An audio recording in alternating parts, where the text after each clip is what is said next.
I'm Patty Hewlett with Sun Blossom Transformations, and today is day 68 of 2020 Vision Come True. I have a guest with me, and her name is Carroll Morris. We've known each other for a while. Have been in the same writers group, and I used to love her laughter yoga that she would take us through to help us break the ice and help us move forward with our writing. She just turned 75 recently, and she now has written a little blog post that's going to be coming out, and you're going to get a sneak preview of that. But the 10 things that she's learned in her 75 years. And the one we chose today was talking about the inner light that we have inside. Carol, what can you tell us about that? Well, you know, every spiritual or religious tradition talks about that inner light, the light of Christ, the divine spark, the divine light or Atman, and all of those are referring to the same thing, that part of us that is whole and complete and never broken, that's eternal, that is the source of freedom and love, and it's the source of our heart's desire. That's what feeds our desire of what we really want to experience or to contribute to the world.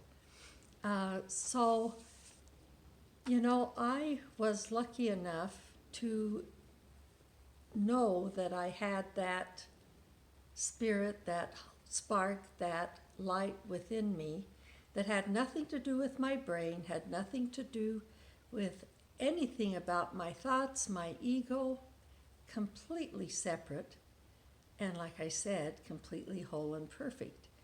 And this funny thing was, I knew that about myself, but I could see that my husband did not experience that.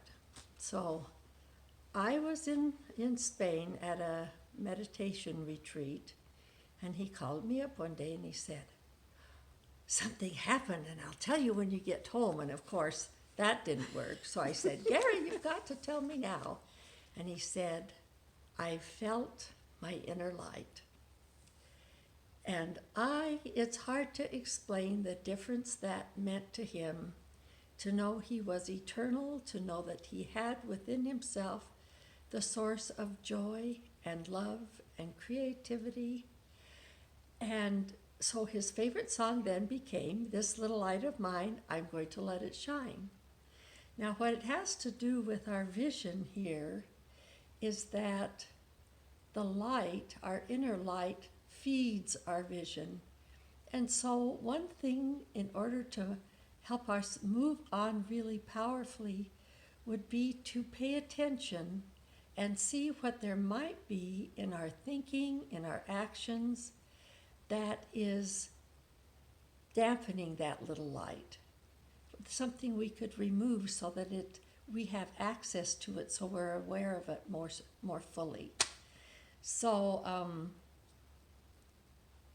that's it, except maybe singing "This Little Light of Mine." I don't know if I remember it that well, but it is. It's a cute little song. Can you kind of start us out again?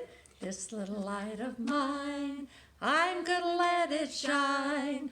This little light of mine, I'm gonna let it shine. This little light of mine, I'm gonna let it shine. Let it shine, let it shine, let it shine. And I'll tell you, if you do, it blesses you and everyone around you. Thank you, Carol. Now Thank you you. know why I have her as a special friend.